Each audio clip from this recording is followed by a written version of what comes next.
Oh, hi there. I wanted to talk about the Columbus Blue Jackets. They had a tremendous season last year, did quite well. John Tortorella coached them very well, despite the fact that he was not very successful in Vancouver.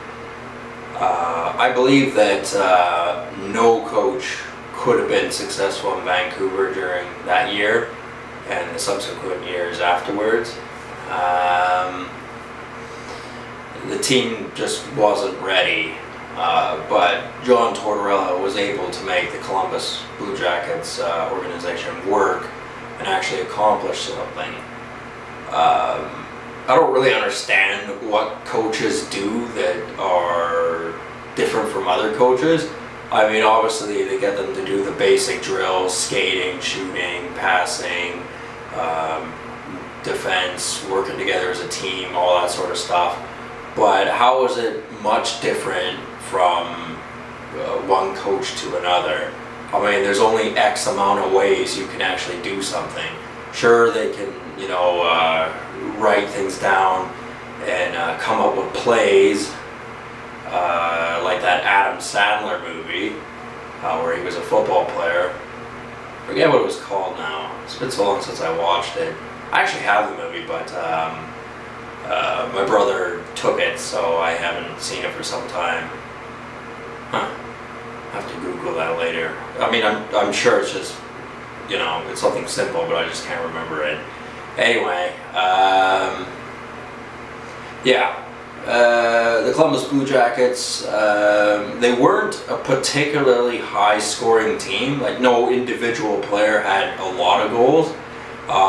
Their leading scorer, Cam Atkinson, had 35. Not bad, but that's still less than a point a game. But they got contributions from a lot of players. Like, the whole team was able to contribute something offensively, which a lot of teams can't say.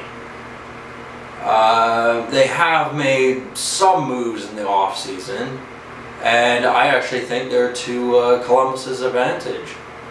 I mean, they got rid of Brandon Saad, who was very popular in Chicago, so I could see why Chicago would want him back. He had an okay season in Columbus, but Columbus got a good deal for him. They got Artemi Panarin, and his points were very good.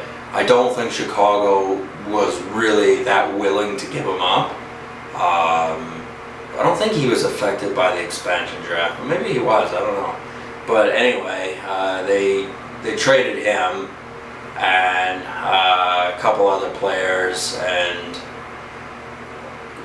I think Columbus got the better deal, not just because he's a goal scorer and a point contributor, but he has a totally different game than Brandon Saad, and it feels like it's to Columbus's advantage. It's hard to describe. I have no idea. He could totally bomb next season, and that would just be bad for Columbus. We'll have to see about that. Also, they bought out Scott Hartnell. I believe that they were paying him too much, because obviously he was getting older when he went to Columbus, and although he didn't actually have that bad a season, he wasn't the hockey player he was back when he was with Philadelphia. I actually liken him to Milan Hajduk, in the sense that he was good at scoring goals against the Canucks, which I don't particularly care for, don't like, but that is what it is. But he was getting older, and he was getting paid a lot to Columbus signed him for like $28 million for like 6 years, and that's quite a bit of money for an aging player. Like, I don't see why players that are getting older should be paid more. Sure, they've proven themselves. Sure, they've shown that they can be consistent, or, you know, basically their history speaks for themselves. But the fact is, 35 years old is quite old for a hockey player. I mean, 35 is 4 years away for me, so I don't like to think of myself as being old by then, but at the same time, for NHL hockey players, 35 is getting there, it's getting old. And I could see if they were making that kind of money, but they'd sign like, I don't know, like a 10 or a 12-year deal beforehand, and the team had just hung on to them that long because they were the face of the franchise. But when you're taking in a player who wasn't really all-star caliber, and you pay him a lot of money, and then he performs kind of how you would expect, you know, he doesn't do too bad, but nothing exceptional, and then you go, well, we'll just buy him out, you know, because Columbus loses when they do that. I mean, it had to be done because it's cheaper, and they could round up a player or two who could do just as well as him. Yeah, and you know, getting Panarin off of Chicago, that will make a big difference, because I know Chicago is able to just get these players and make them good. And they won't felt as though they lost because they picked up Brandon Saad, who was a crowd favorite, helped them win a Stanley Cup a couple years back, and he's the bigger guy than Panarin, but I don't know. I think time is on Artemi's side, so we're gonna have to see about that. I think Columbus is going to be a cup contender. I mean, they ran into bad luck by running into Pittsburgh in the first round, and traditionally they've never done too well against Pittsburgh. Yeah, so it just didn't work out. I mean, I don't like saying, well, it's all about the matchups and what teams you play that help you advance. Yes, that's kind of true. Running into the wrong team that a particular skill set is a problem for your team is definitely something to consider. But as a devoted fan, you should be able to say, I think our team should be able to play against anybody.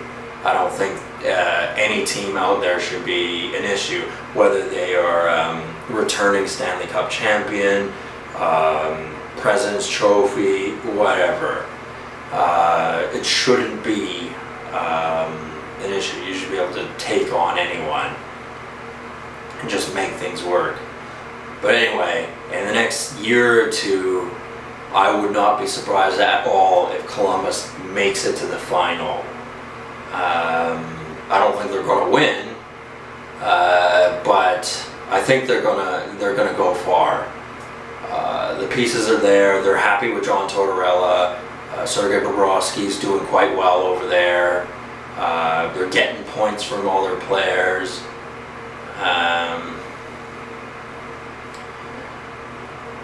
Yeah, it's the makings of a solid franchise that will be, you know, a significant team to play against for, you know, a couple of years, I think. Of course, you never know. Next year, it could totally go sideways on them, and I don't know. That's the chance you take when you make predictions about hockey. There is no, you know, advance notice or telepathy or anything like that.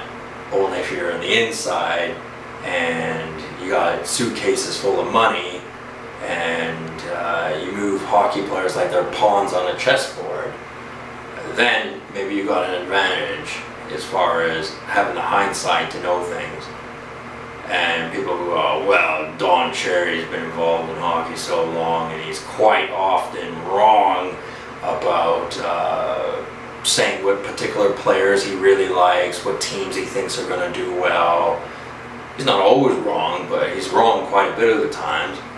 But you know, he's an old man, and you know, hockey has changed a little bit over the years, and that's, you know, I don't mean that as an insult. I'm just saying, like, when you get older, things change, and you know, it's not that you're out of touch or anything, but it just turns into a different game.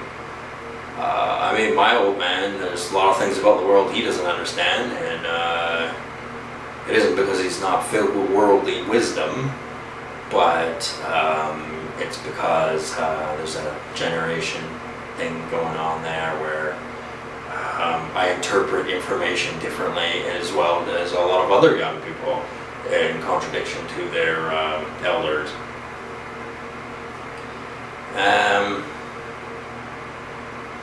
Yeah, well, goaltenders and Sergei Bobrovsky, they can have a good year, and then like it's like bad years afterwards. Most notably, Mike Smith in recent years. A couple years back, he had a really good season with Phoenix.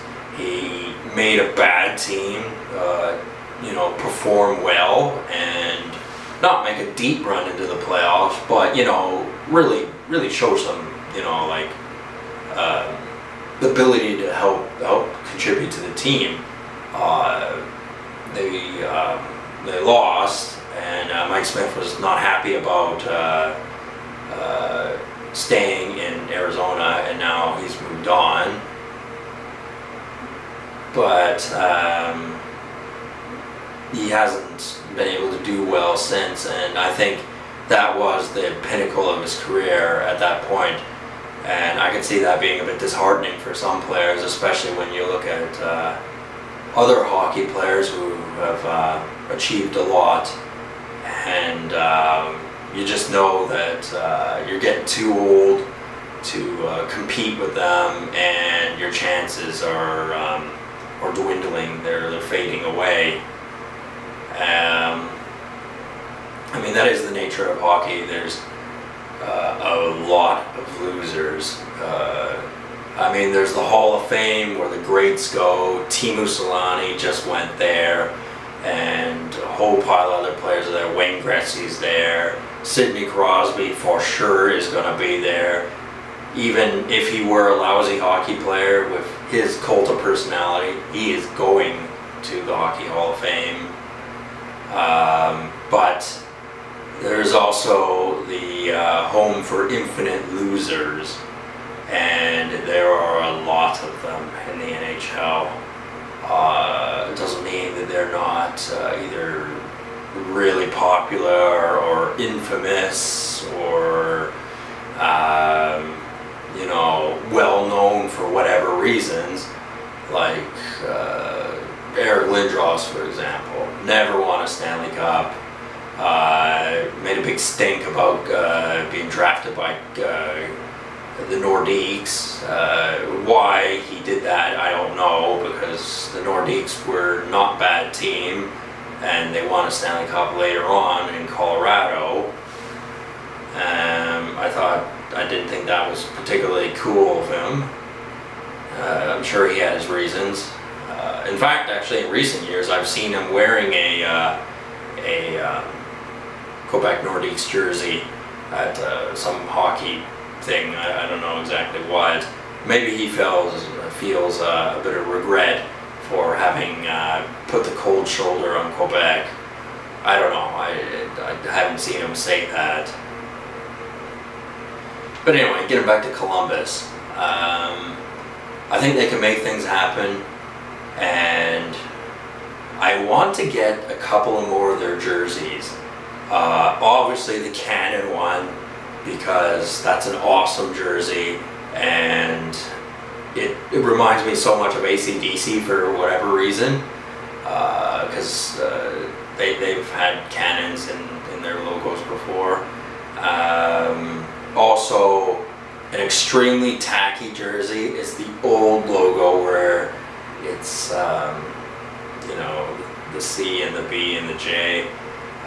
Very, very tacky jersey, but I don't mind it. I have a hat, which I bought brand new, but it was like beaten up when I got it because it had been sitting in the shop, display for like ages and ages because like nobody buys Columbus stuff around here. It's unbelievable, isn't it? There was actually, like, this Columbus jersey, I bought it, I don't know, about 6 months ago, a bit longer ago, and it was in the store, but can I find Florida Panthers stuff? Well, I can find their new jersey that they've got, where the Panthers looking a bit more conservative, but years past where it was the Panther leaping out, much harder to find. I was able to find one and I got it for a good price. It was a couple years out of date at that point, so when that happens it means it was hanging around the store for a while. I mean, it had its tags on it. It was a brand new jersey, but it had been around. I was happy to get it though. I paid a good price for it, and I plan on putting a name on it later. I'm not sure who. Probably Oli Jokin or maybe Ed Jovanovski. Trying to think of who else I may want to put on it. Yeah, I don't know at this time. I have to really think about it. This jersey, as a matter of fact, doesn't have a name on it either. I'm really on the fence on who I want to put on it. I would think about putting Rick Nash on it, but a lot of people hate him for whatever reasons. I don't hate him, but I thought that was a cheesy thing for him to sign up with the Rangers.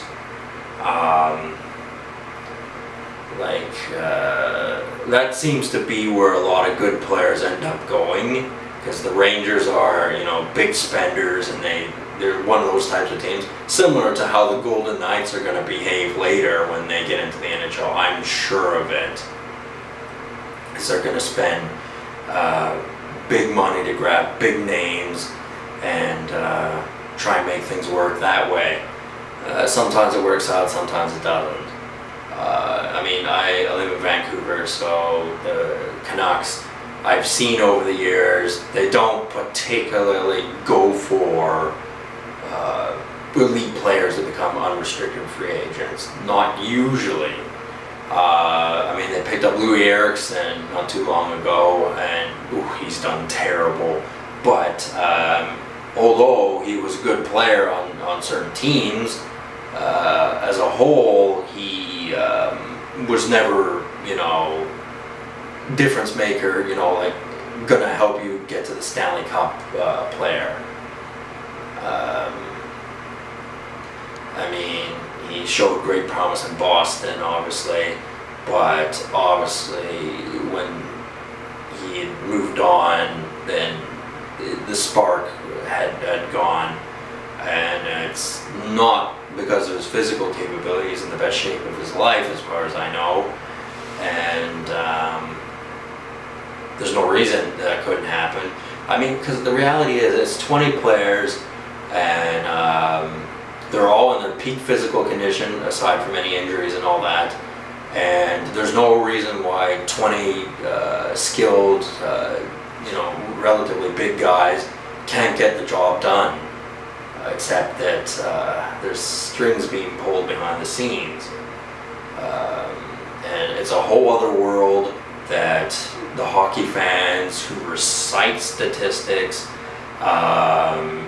watch every game, hear every lame commentary there is, and there are a lot of them, and maybe they buy the DVDs of hockey championships. Even though I'm annoyed that Pittsburgh beat Nashville, I will buy that DVD when it comes out later in July. We'll see about that, because right now I got 3 DVDs. I got when Tampa Bay won the Stanley Cup, I've got Carolina winning the Stanley Cup, and I've got New Jersey versus Anaheim winning the Stanley Cup. They're worth having and interesting to watch. been a while since I've seen any of them, but you know, I didn't pay that much for them, so it's just kind of nice to have a little bit of a hockey history there, because I am of the firm belief that it's just hockey history is just going to disappear, and the people who have, you know, games that are recorded on VHS from 10, 15, 20 years ago, those will start to break down and the games will just sort of disappear. I mean, all the stuff gets kept on file for the NHL, but the information may not necessarily always be available to the general public.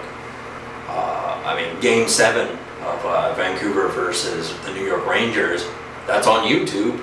May not always be there, but it's on there right now. I'd highly recommend you watch it.